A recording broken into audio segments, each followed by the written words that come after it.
En fait, le pétrole, tout comme le gaz, sont des questions assez sérieuses qui méritent qu'on soit à un niveau d'expertise assez élevé pour pouvoir prétendre des choses. Mais également qu'on puisse documenter les accusations quand elles sont portées à l'encontre de nos citoyens.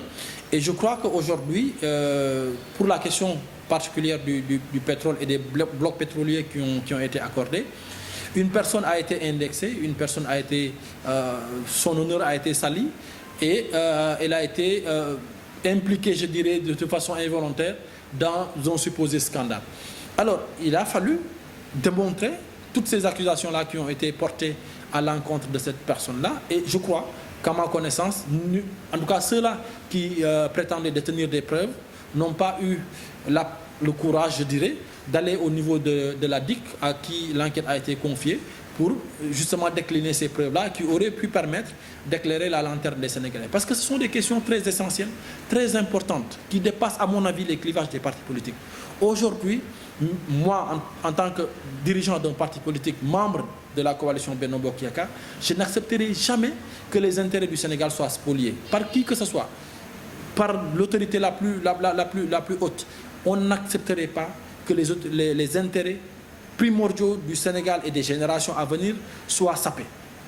Donc, à mon avis, si des accusations aussi graves sont portées, il aurait fallu apporter les preuves de ces accusations-là. Mais il est très facile de porter des accusations et après, quand il faut donner les preuves de ces accusations-là, on se débine en prétendant que la justice n'est pas assez indépendante. Je crois que notre justice, aujourd'hui, l'indépendance de notre justice n'est plus à démontrer. Comme j'ai l'habitude de le dire, les magistrats qui sont aujourd'hui au siège, comme ceux-là qui sont au niveau du parquet, ce sont des magistrats qui ne dépendent pas d'un pouvoir politique quelconque. Ils ont été magistrats avant que le président Macky Sall ne soit président, pour l'essentiel d'entre eux. Ils le seront encore si le président n'est plus président en 2024.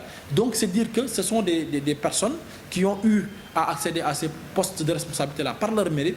Et donc on doit pouvoir leur faire confiance. Et quand il y a une enquête qui est ouverte, si on a des preuves, qu'on puisse les porter à la justice et que ces preuves-là puissent être utilisées à bon escient. Et comme je le fais souvent, appeler à la foi au Sénégal, la foi en notre capacité en tant que peuple à se surpasser, la capacité en tant que peuple à dépasser ce niveau-là où on se trouve aujourd'hui. Je crois que notre potentiel est énorme et dans tous les domaines, on est assez bien doté.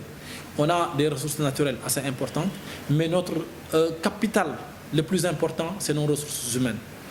On a des ressources humaines de qualité. Et, machallah, je ne sais pas si le terme convient, et en quantité, on a une jeunesse aujourd'hui qui constitue l'essentiel de notre population et cela est une richesse inestimable.